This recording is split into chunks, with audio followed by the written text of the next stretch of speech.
survei itu juga salah satu yang dipertimbangkan. Gitu loh. Ya. Kita punya mekanisme yang jelas bahwa semuanya diputuskan oleh DPP. Dan sampai saat ini DPP belum memutuskan siapa yang memegang SK. Maka dari itu semua kader yang terlibat dalam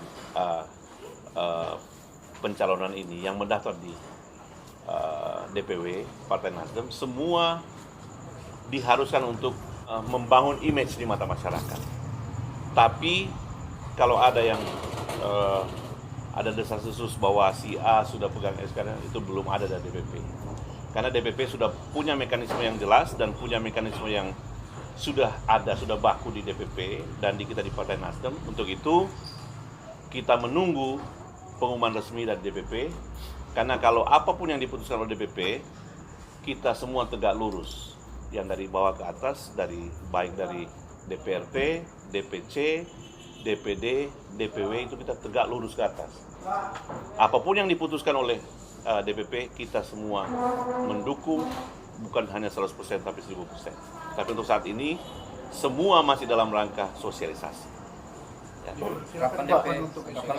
Sebenarnya memang kalau menurut informasi, waktu yang lalu sebelum ada COVID ini kan, COVID-19 ini, itu diperkirakan bulan awal atau pertengahan bulan April. Cuman karena ada penundaan seperti ini, kita belum tahu. Karena kan memang semua aktivitas semua tertunda. Bahkan pun kalau kita dengarkan sebenarnya dari KPU Pusat pun sudah mengatakan ada kemungkinan bahwa ini akan ditunda. Akan ada penundaan tahapan pilkada. Pak, apakah dari Nasdem sendiri lebih memprioritaskan kadernya sendiri atau dari? Iya tentunya. Saya katakan tadi bahwa di DPP, di Nasdem kita sendiri sudah punya mekanisme yang baku. Jadi bukan hanya satu syarat saja, ada beberapa faktor yang dinilai. Bukan hanya satu. Tapi tentunya sebagai kalau kader, tentunya ya namanya kader. Kalau ngana kita pe anak ini, tentu kan mesti didukung dengan data-data dan fakta yang ada.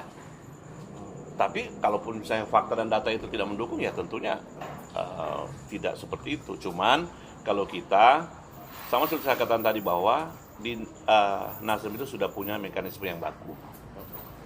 Bahwa kita DPP menilai bukan hanya dari satu perspektif saja, ada beberapa penilaian yang harus dipenuhi oleh masing-masing kader ataupun siapapun yang mendaftar, karena pada akhirnya data-data tidak pernah bohong. Orang kita bisa saja mengatakan, oh kita kuat, toh boleh saja kita bilang, oh kita kuat di Manado. Tapi kalau data tidak mendukung itu, ya.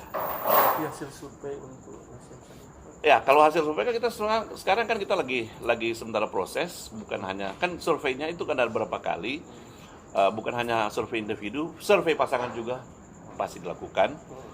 Karena apa? Karena kan kalau di kita anak dalam rumah kan ada, kita tidak, Nasdem tidak kekurangan kader yang akan bertarung nanti. Cuma dalam keputusan nanti DPP berdasarkan mekanisme yang sudah ada, supaya semuanya jelas dan alasannya juga tidak membuat kerugian di kader-kader yang lain. Pak, kalau dari Partai Nasdem sendiri mekanisme apa yang diambil? Wah, mekanisme itu kita sudah baku, tentunya salah satu, cuma contoh ya, salah satu survei, kemudian ada beberapa yang lain termasuk financial support dan lain-lain, ada beberapa yang sudah baku di DPP. Tentunya kita masing-masing partai tidak sama. Ada mekanisme sendiri. Iya, dan mekanisme itu sudah baku. Karena kalau di kita kan semuanya itu digodok di DPP dan ada tim khusus, tim 7 namanya. Tim 7 itu yang melihat semua kelengkapan dan semua mekanisme yang ada. Karena pada akhirnya semuanya itu kan akan ditimbang semua, oh ternyata ini setelah digabungkan semua, oh ternyata ini unggul. Ini unggul, ini unggul. Jadi semua ketika disodorkan ke masing-masing kader, tidak ada yang merasa tersalimi atau terapa, gitu, tidak ada. Karena berdasarkan data yang sahih. Karena kalau di Nasdem kan kita partai modern, tidak pernah ada yang cuma karena perasaan, tidak ada. Semuanya karena data dan fakta di lapangan. Supaya apa? Supaya betul-betul kita berjalan betul-betul kuat. Kalau buat saya tidak mau berandai-andai, karena semuanya sudah jelas. Kalau soal itu kan tidak ada yang dirugikan nanti, karena DPP sudah punya mekanisme. Tentunya hal yang ditanyakan tadi juga kemungkinan masuk juga, karena biar bagaimanapun juga kan, ya nggak mungkin toh. Cuma itu yang saya bilang, mekanismenya sudah baku. Jadi tenang, pokoknya kalau sudah diputuskan DPP, sudah itu yang paling pas. Karena ditinjau dan bukan cuma satu aspek, macam-macam. Ketika disimpulkan, kelihatan mana yang berat, mana yang ringan tuh. Jadi ketika itu ada, fakta ada, data ada, ketika disodorkan kepada masing-masing, pasti akan mampu. Karena kalau tidak ada begitu, bisa saja misalnya kita calon, kita kuat di sini, nah kan. Tapi data menunjukkan yang lain, ya salah juga. Nah, kira-kira begitu. Kalau kita terus terang, kalau kita semuanya mantap. Tentunya dengan masing-masing kelebihan dan kekurangan, karena tidak ada manusia yang sempurna. Semua pasti ada kelebihan dan kekurangan. Makanya sebenarnya kan kita kan sebenarnya mekanisme sudah jelas. Kalau misalnya di semua kabupaten kota sudah melaksanakan survei dan tahapan-tahapan yang sudah disarankan dari kita dari awal, sebenarnya sudah cepat ininya. Cuma kan banyak yang terlambat, sampai sekarang terlambat. Jadi kadang-kadang ini sebenarnya yang saya berpikir begini. Kadang-kadang kita juga ada kelemahan juga di beberapa calon karena terlambat mengikuti mekanisme yang ada. Terutama itu survei kan. Kalau survei selama berjalan, coba contoh tadi SGR kan lama gak tuh survei berjalan, ternyata muncul bagus dan juga ada beberapa yang dinilai yang bagus. Terima SK dari DPP kan.